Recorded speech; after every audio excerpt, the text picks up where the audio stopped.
पुंडलीक वरदा हरिविठ्ठल श्री ज्ञानदेव तुकाराम सद्गुरु समर्थ त्र्यंबकानंद महाराज की जय। माऊली ज्ञानेश्वर महाराज की जय। जगद्गुरु तुकाराम महाराज की जय। श्री गुरुदेव दत्त। तच्च संस्मृत्य संस्मृत्य रूपम अद्भुतं हरेः विस्मयो मे महान् राजन् हृष्यामि च पुनः पुनः। हा 77वा श्लोक आहे। संजयाचं बोलणं चालू आहे। संजय सांगतात की राजा, भगवंताच्या त्या अत्यंत अद्भुत अशा विश्वरूपाचं वारंवार स्मरण करून मला मोठं आश्चर्य होत आहे आणि मी पुन्हा पुन्हा त्यामुळं आनंदित होत आहे। मग उठोनी म्हणे रूपा श्रीहरीची या विश्वरूपा देखिलिया जगाक देखिलिया उगा कापा असो लहासी। आता त्या ठिकाणी धृतराष्ट्रावर काही परिणाम नाही हे पाहिल्यानंतर संजयानं पुन्हा त्यांना आठवण करून दिली की भगवंताचं विश्वरूप हे न विसरण्यासारखं आहे। माझ्या ठिकाणी अजूनसुद्धा ते आहे आणि तुलाही ते दिसलंच आहे। तू पाहिलं तरी अजून शांत का, उगीच असं स्थिर का राहिलेला आहेस। न देखणेनी जे दिसे नाहीपणेची जे असे विसरे आठवे ते कैसे चुकवू आता।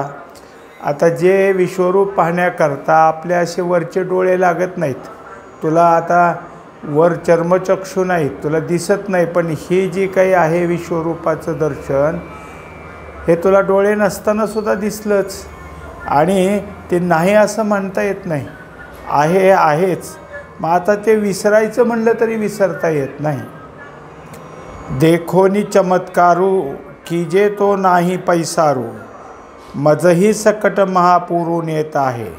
आता हा जो विश्वरूपाचा चमत्कार झाला होता तो असा सहजासहजी विसरल असा नाही आणि सगळीकडं ते काय आहे सगळ्या ह्याच्यात पसरलेला असल्यामुळं मीही त्या विश्वरूपाच्या महापुरात वाहत गेलतो।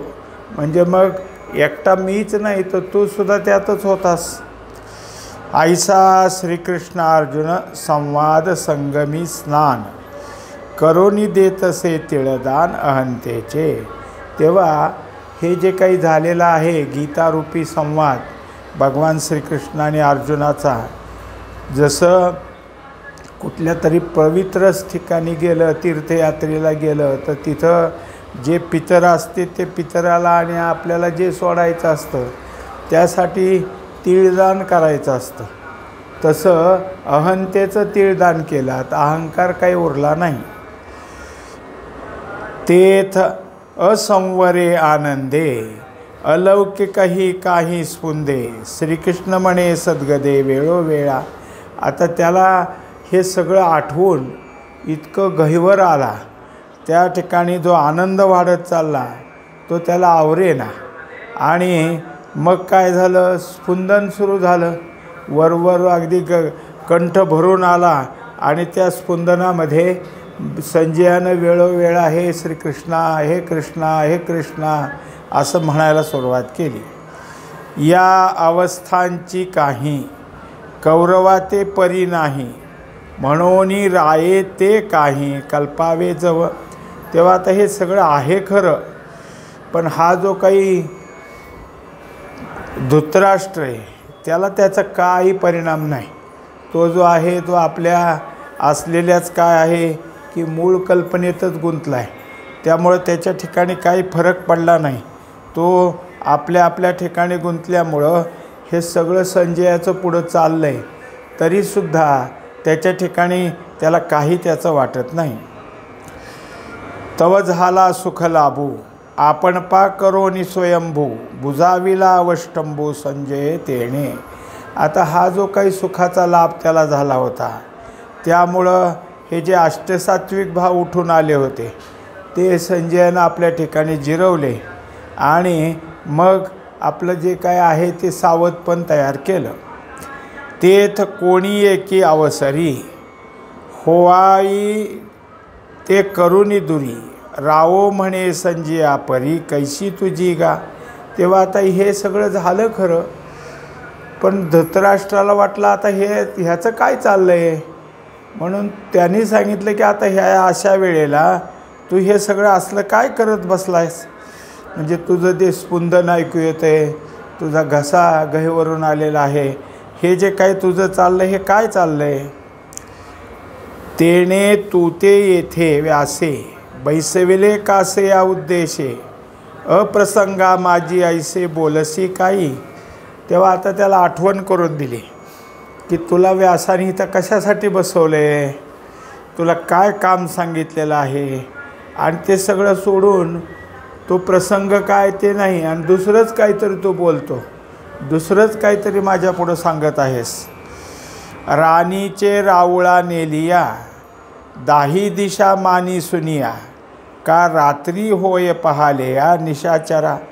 आता जसा मुक्त संचार करत रानातून हिंडणारा एखादा असतो, त्याला कधी असं घर कोणाचं काय अजून घरातलं काय वस्तू हे पाहितच नाही, आणि त्याला एकदम उचललं राजवाड्यात नेलं तर त्याला ते कळतच नाही. त्याला वाटतं सगळ्या दिशा कुणीकडे गेल्या, आपण असं काय सगळ्या दिशाहीन का झालेलो आहे, म्हणजे जे कुठं बसलो आहे काय ठिकाणे हेही त्याला कळत नाही. आणि तसंच जे निशाचर असतात त्या निशाचराला एकदा उजाडलं, सूर्य उगवला की रात्र चालू होती. तो जेथीचे गौरव नेणे तयासी ते भिंगुळवाने म्हणून अप्रसंगू तेणे म्हणावा की तो. आता संजय मनात म्हणतो की आपण एवढं सगळं चांगलं सांगतो आहे, कितीतरी महत्त्वाचा विषय हा, आणि याच्या ठिकाणी मात्र त्याचं काही राहिलं नाही. त्याला हे सगळं भयंकर वाटते, असलं कशाला सांगतो असं म्हणायला लागलेलं आहे. तेव्हा याचा हा विषयच नाही, तेव्हा याला हे सांगून तरी काय आहे. म्हणे सांगे प्रस्तुत उदयलेसे जे उत्कळीत ते कोणासी बारे जईत देईल शेखी. आता मात्र धृतराष्ट्र म्हणू लागला की एक सांग की हे सगळं आता काय आहे, युद्धतही तो उभा राहिलेला आहे आणि त्याच्यामध्ये जे काही आता चाललेलं आहे त्या युद्धात नेमका जय कोणाला मिळेल. एरवी विशेषे बहुतेक आमचे ऐसे मानसिक जे दुर्योधनाचे अधिक प्रताप सदा.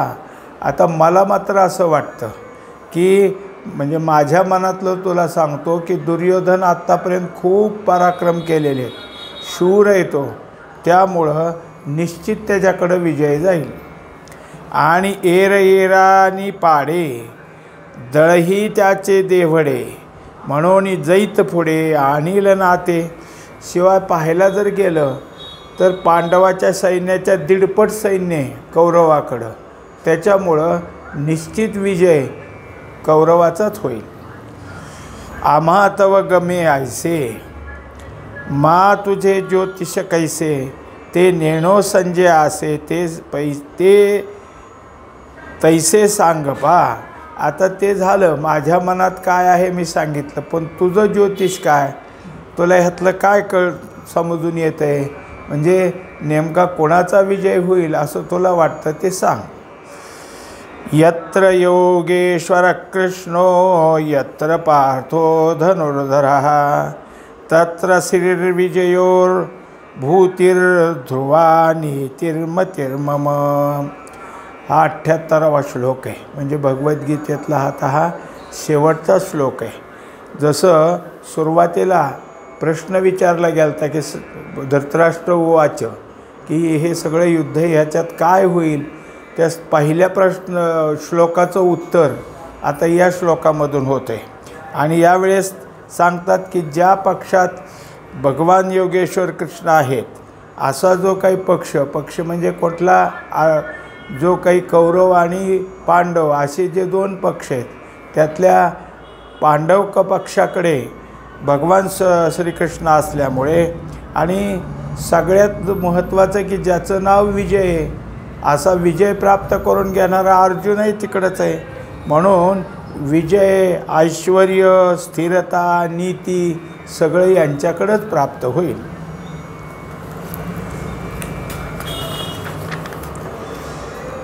यया बोला संजयो म्हणे, जी येर येरांचे मी नेणे, परी आयुष्य जेथे आयुष्य तेथे जिणे, हे पुढे की गा. आता एक आहे की यांच्यामध्ये कुणाला जय होईल, कुणाचा पराभव होईल हे काय मी ना जास्त तुला सांगत, पण महत्त्वाचं सांगतो की ज्याचं आयुष्य असेल ते जगल, ज्याचं आयुष्य संपले ते मरेल. चंद्र तेथे चंद्रिका, शंभू तेथे अंबिका, संत तेथे विवेका असणे की जी. आता असे ज्या काही गोष्टी असतात की त्यात कधीच बदल होत नाहीत, सिद्धांत वह. म्हणून चंद्र असला की चांदणे येणारच, आणि जिथं काय आहे प्रत्यक्ष शंभू म्हणजे शंकर यायला लागलेत, महादेव येते तिथं पार्वती बरोबर येतेच. शिवाय जिथं संत असते तिथे विवेक असतोच. रावो तेथ कटक, सौजन्य तेथे सोयरिक, वन्नी तेथे दाहक, सामर्थ्य की. तसंच राजा असला की सैन्य बरोबर येतच, आणि जो सज्जन आहे त्याच्या ठिकाणी सगळी माणसं त्याच्याजवळ येऊन बसू लागतात, त्याच्याशी मित्रत्व करतात, कुणी त्याच्याशी सोयरीक करतात. जिथं अग्नी असतो तिथं उष्णता असतेच. दया तेथे धर्मो, धर्मो तेथे सुखागमो, सुखी पुरुषोत्तमो असे जैसा. आता जिथं धर्म आहे तिथं दया असतेच, म्हणजे ह्या जोडीच आहेत, आणि जिथं धर्म दया आहे तिथं सुख असतंच. त्याच्या ठिकाणी धर्माने वागत असल्यामुळं नित्य सुख असतं. असा जो जिथं सुख आहे तिथं प्रत्यक्ष परमात्माही असतो. वसंत तेथे वने, वन तेथे सुमने, सुमनी पालिंगणे सारंगाची. आणि आता जिथं वसंत ऋतू आला की मग ते जे वन असतं त्या वनाच्या ठिकाणी सगळीकडं फुलं लागतात, आणि जिथं फुलं आहे तिथं भुंगे येणारच. हे सगळं काय आहे की एकाला एक चिटकून असणाऱ्या सगळ्या गोष्टी असतातच. गुरु तेथ ज्ञान, ज्ञानी आत्मदर्शन, दर्शनी समाधान आती जैसे. आणि जिथं श्रीगुरू असतात तिथं ज्ञान असतंच, आणि त्यांच्या ज्ञानानंच आत्मदर्शन होतं. दर्शन झालं तरच समाधान आहे, नाही तर एरवी समाधान नाही. भाग्य तैसे विलासू, सुख तेथे उल्हासू, हे असो तेथ प्रकाशो सूर्य जेथे. आता जिथं भाग्य आहे तिथं विलास असतो, आणि जिथं सुख आहे तिथं उल्हास असतोच. शिवाय जिथं सूर्य आहे तिथं प्रकाश असतो. आता हे जसं आत्तापर्यंतच्या ह्या ज्या ओव्या झाल्या याच्यामध्ये ज्या गोष्टी आहेत त्या गोष्टी निर्णायक आहेत, त्याच्यामध्ये कधीही बदल होत नाही. म्हणजे हे सगळं सिद्धांत दाखवणाऱ्या ओव्या आत्तापर्यंत दिल्या. तैसे सकळ पुरुषार्थ, जेणे स्वामी का सनात, तो श्रीकृष्ण रावो जेथ तेथ लक्ष्मी. तेव्हा हे जे सगळे आहे याच्यामध्ये जो पुरुषार्थ आहे तो पुरुषार्थ प्राप्त करण्याकरता प्रत्यक्ष जर भगवंतच मदत करत असेल, तो स्वामी इथं प्रत्यक्ष जर असेल तर नुसतं नाही विजय तिथं येईलच. म्हणजे जिथं श्रीकृष्ण आहे तिथं लक्ष्मी असतेच, महाविष्णूच्या मागे लक्ष्मी असते, तसे इथं विजय आहेच. आणि आपुलेनी कांतेसी, जे जगदंबा जयापासी, आणिमादिकी कायदासी नवती तया ते. आता जिथं प्रत्यक्ष आपल्या पतीबरोबर असणारी ही जी काय आहे पार्वती, ती जर असेल तर सगळ्या सिद्धी आपोआपच तिथं येतील. त्याला सिद्धिप्राप्तीला काही वेगळं काही करावं लागतं असं नाही. कृष्ण विजय स्वरूप निजांगे, तो राहिला असे जेणे भागे, ते जयो लागवेगे तेथेचे आहे. तेव्हा आत्तापर्यंतच्या ओव्यातून काय केलं होतं, स्पष्ट काही सांगितलं नव्हतं. आता मात्र सांगितलं की श्रीकृष्ण म्हणजे हा विजय स्वरूप आहे. तेव्हा याच्याजवळच हे सगळं जर काही आहे तर मग तो ज्याच्या भागाला थांबला आहे तिकडं निश्चित विजय मिळेल. विजयी नामे अर्जुन विख्यातो, विजय स्वरूप श्रीकृष्ण नाथो, श्रियेसी विजय निश्चितो तेथेचे असे. एकंदरीत अर्जुनाचंही नाव विजय, कारण आत्तापर्यंत त्यांनी पराजय कधी पाहिलेलाच नाही. तो नित्य विजयामध्ये आत्तापर्यंत राहिलेला आहे. आणि याच्याशिवाय त्याच्या ठिकाणी जर काही असेल तर भगवान श्रीकृष्णसुद्धा विजय स्वरूप तिथंच आहेत. म्हणून हे जे काही आहे हा युद्धातला विजय हा निश्चित त्यांच्याकडे आहे. तयाचिये देशीचा झाडी, कल्पतरूचे होडी, न जिनवे काय वडी, माय बापू असता. तेव्हा जिथं जिथं काय आहे की प्रत्यक्ष कल्पतरूच आहेत तिथं आपल्या इच्छा सहज पूर्ण होतील.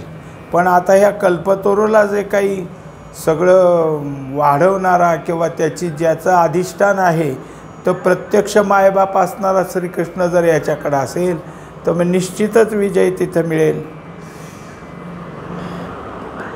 ते पाषाणही आगवे, चिंतारत्ने का नोहावे, तिये भूमिका का न यावे चैतन्यत्व. आता जिथं काय आहे की सगळेच पाषाण आहेत, ते पाषाण जर आता जर आपल्या चिंतामणीचं काम करत असतील तर मग तिथं चिंता कशी राहील. तयाचिया गावीचिया नदी अमृते वहाविया, नवल काही राया विचारी पा. आता ज्याच्या गावाच्या कडेला जी नदी वाहते ती अमृताची, मग तिथं आता सगळे अमर होतील, ह्यात नवल काय आहे. तयाचे बिसाट शब्द सुखे म्हणो येती वेद, सदैव सच्चिदानंद का नोहावे. तेव्हा जे प्रत्यक्ष काय आहे की सत्यवादीत ज्यांच्या शब्दामध्ये जे काही असेल ते आहे, पण त्याने आशीर्वाद देण्याचं जे काही शब्द वापर केला ते सुद्धा थोडाफार काय चिडून जा तुझं चांगलं होईल असा एखादा मोठा जरी रागातला जरी शब्द वापरला असला तरी इथं मात्र काय आहे सुखच प्राप्त होईल. कारण त्यांच्या मुखातून निघालेल्या प्रत्येक ह्याच्यातून नेहमी फलदायी आणि सुखदायी असेच जर शब्द येतात आणि त्याच्यावर काय होतं परिणाम म्हणजे काय आहे की त्याचं कल्याण होतं. असा जो काही आहे तो परमात्मा ते श्री गुरु प्रत्यक्ष देहानं सच्चिदानंद स्वरूप असल्यावर आता तिथं दुसरं काय असणार आहे. तिथं तर निश्चितच अर्जुनाची बाजू चांगली असेल. पै स्वर्गाप वर्ग दोन्ही ये पदे तया अधीनी, जे श्रीकृष्ण बाप जननी कमळा जया. तेव्हा एकंदरीत हे सगळं स्वर्गाला जाणं काय आणि इतर लोकाला जाणं काय हे ज्याच्या हातात आहे तो प्रत्यक्ष ब्रह्मदेव त्याचे हे बाप आहेत. म्हणजे यांच्या नाभीतून काय झालं कमळ आलं आणि त्यातून ब्रह्मदेव जन्माला आले आणि ते सगळं एवढं करतात, पण ब्रह्मदेवच यांच्या अधीन आहेत. म्हणून जिया बाही उभा तो लक्ष्मीचा वल्लभा, तेच सर्व सिद्धी स्वयंभा येरनेने.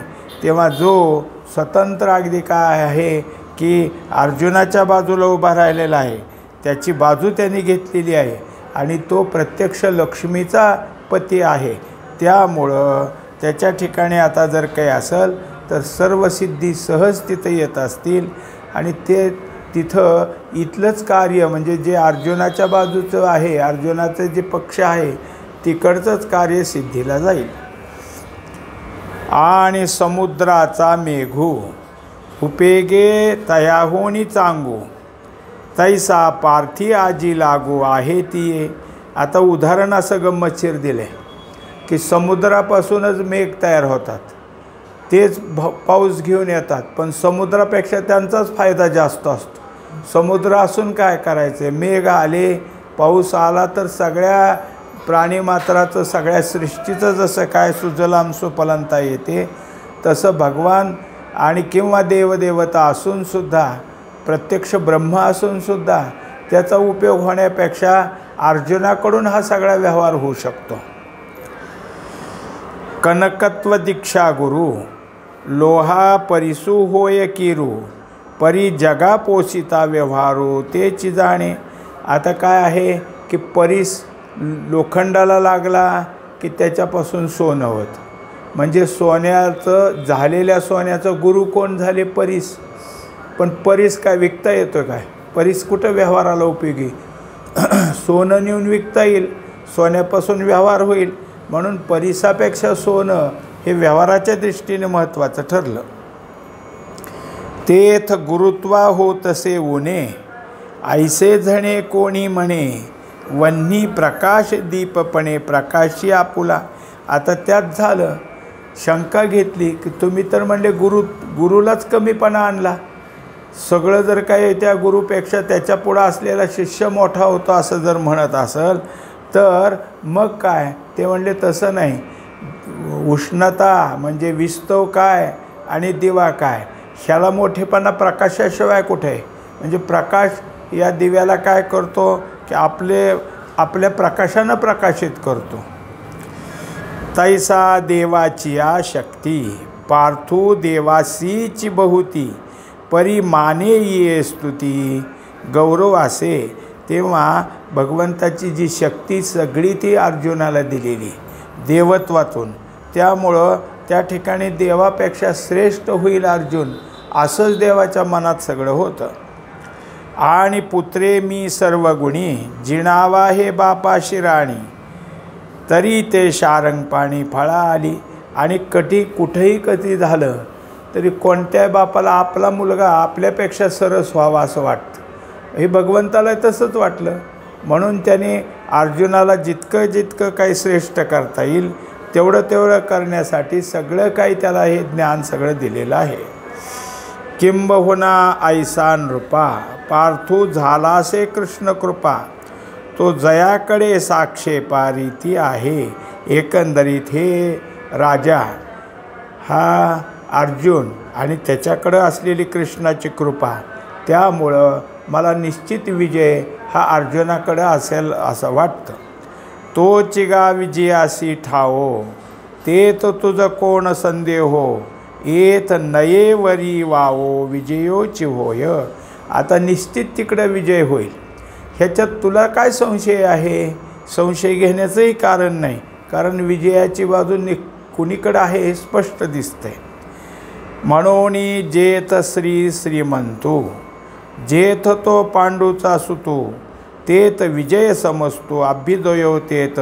एकंदरीत पाहायला गेलं तर हे सगळं जर काही असेल तर सगळा भगवान म्हणजे षडगुण ऐश्वर्य असा असलेला भगवान या अर्जुनाकडं असल्यामुळं विजय निश्चित त्याच्याकडे हे. आणि एवढंच काय, त्याचं सर्वोदय म्हणजे आता तर विजय होईलच ह्या युद्धात, पण पुढचंसुद्धा त्याचं सगळं जीवन आहे ते जीवन यथार्थतेनं परिपूर्णतेकडे जाईल हे मला आता निश्चित दिसतंय. जरी व्यासाचे नि साचे धीरे मन तुमचे तरी या बोलाचे ध्रुवची माना.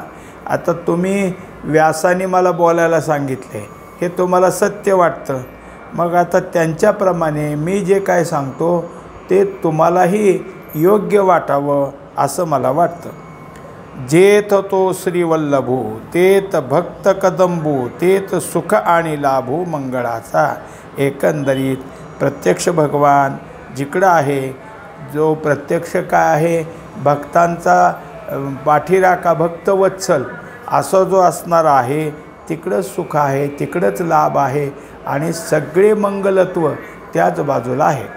पुंडलिक वरदा हरी विठ्ठल श्री ज्ञानदेव तुकाराम सद्गुरु समर्थ त्र्यंबकानंद महाराज की जय. माऊली ज्ञानेश्वर महाराज की जय. जगद्गुरु तुकाराम महाराज की जय. श्री गुरुदेव दत्त.